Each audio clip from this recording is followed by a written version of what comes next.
सध्या आपल्या राज्यामध्ये 12 जिल्हा परिषदेच्या निवडणुकांची प्रक्रिया सुरू आहे.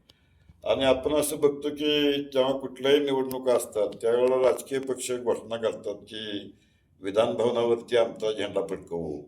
महानगरपालिकेची निवडणूक असेल, तर महानगरपालिकेवर आमचा झेंडा फडकवू.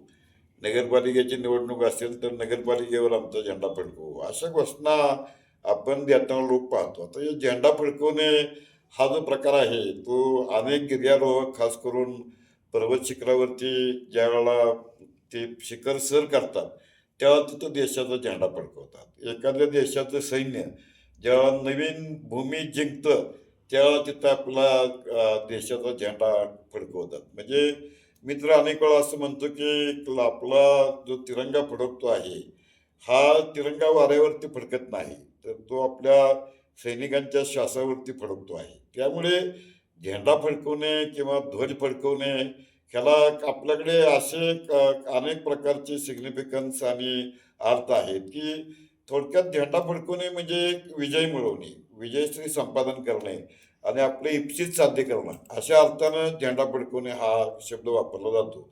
पण आपण जर खरंच बघायला गेलं, म्हणजे भारतीय घटना किंवा आपल्या राष्ट्रीय ध्वजाच्या संदर्भामध्ये जी आचारसंहिता आहे, त्याचा जर विचार केला, तर ज्या ज्या सरकारी मालकीच्या इमारती आहेत, मग ती विधिमंडळ असेल, अगदी महानगरपालिकेची किंवा नगरपालिकेची निवडणूक असेल किंवा संसदेची इमारत असेल, तांत्रिकदृष्ट्या बोलण्याचा भाग म्हणून आम्ही झेंडा फडकवू त्या नगरपालिकेवरती किंवा जिल्हा परिषदेवरती किंवा पंचायत समितीवरती, हे म्हणणं एक वेळा ठीक आहे. पण आचारसंहिता जी आहे, ध्वजसंहिता जी आहे, त्या ध्वजसंहितेचा विचार केला, कायद्याचा विचार केला, तर ह्या ज्या सगळ्या सरकारी मालकीच्या इमारती आहेत, त्यामध्ये आपल्या देशाचा जो राष्ट्रध्वज आहे, आपल्या देशाचा जो तिरंगा आहे, की ज्या तिरंग्यासाठी लाखो स्वातंत्र्य सैनिकांनी आपले प्राण अर्पण केले आणि देशाच्या सीमेच्या संरक्षणासाठी आज ही भारतीय लष्कर आपल्या प्राणाची आहुती देते आहे. असा तिरंगा ध्वजच फक्त ह्या सरकारी मालकीच्या इमारतीवरती लावायचा आहे.